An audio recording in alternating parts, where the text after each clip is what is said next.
भीष्म पितामह जिस समय सेनापति बने, दुर्योधन के कौरव पक्ष के सेनापति, तो रोज 10,000 महारथी मारते थे। 10,000 महारथी भीष्म जी, महान धनुर्धर, लेकिन एक भी पांडव को खरोच नहीं आती थी। तो दुर्योधन जल जाता। जब शाम के युद्ध का निर्णय सुने, बोले एक भी पांडव नहीं मारा गया, भीष्म जैसे सेनापति एक भी पांडव नहीं मारा गया। तो उनके शिविर में जाकर के रोज इस बात के लिए झगड़ा करता। तो भीष्म जी भाव में आए, तो 5 बाण निकाल के रख दिए और कहा, कल मैं यदि जीवित रहा तो 5 पांडवों का वध निश्चित समझो। और उनको पता था कि मैं जीवित ही क्यों रहूंगा, जिनके रक्षा में भगवान है, तो मैं समर्थ नहीं रह पाऊंगा कि पांडवों को मार दूं। पर ये रोज रोज कहता, तो उन्होंने, अब ये खबर फैल गई पूरे दोनों शिविरों में कि भीष्म ने प्रतिज्ञा की कल 5 पांडवों का वध होगा। इतने में द्रौपदी जी आ गई। बोले प्रभु सुना? बोले हाँ सुना कि 5 पांडवों के वध का उन्होंने 5 बाण निकाल लिए। द्रौपदी जी का, अच्छा अपने दासी के कपड़े लाओ। भगवान ने दासी के वस्त्र पहने। द्रौपदी का आगे चलो भीष्म पितामह के शिविर की तरफ, पीछे दासी आगे द्रौपदी। सब कोई समझ रहा है कि दुर्योधन अभी आशीर्वाद लेके गया है 5 पांडव, तो किसी ने रोका ही नहीं। सीधे भीष्म जी के सामने गए। वो संध्या के समय जप कर रहे थे, जाकर प्रणाम किया पितामह।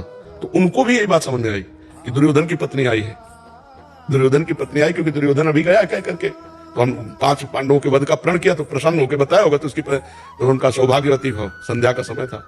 तो द्रौपदी जी ने हटाया और कहा कि आप प्रण करते हो सौभाग्य उजाड़ने का और आशीर्वाद देते हो सौभाग्यवती भाव का, हम क्या माने कि कौन सा भीष्म सत्य है, सौभाग्य उजाड़ने वाला या सौभाग्य देने वाला?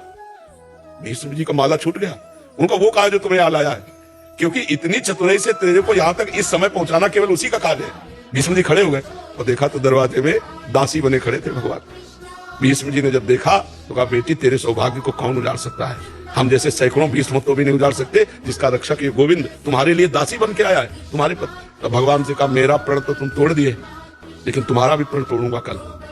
तुमने कहा युद्ध में अस्त्र ग्रहण नहीं करूंगा, और कल मैं गंगा का पुत्र नहीं कहूंगा अगर तुमसे अस्त्र न ग्रहण करा। तो भगवान ने कहा, ये बात हो जाएगी, अपनो प्रण विसार भगत को पूर्व प्रण निभाऊं।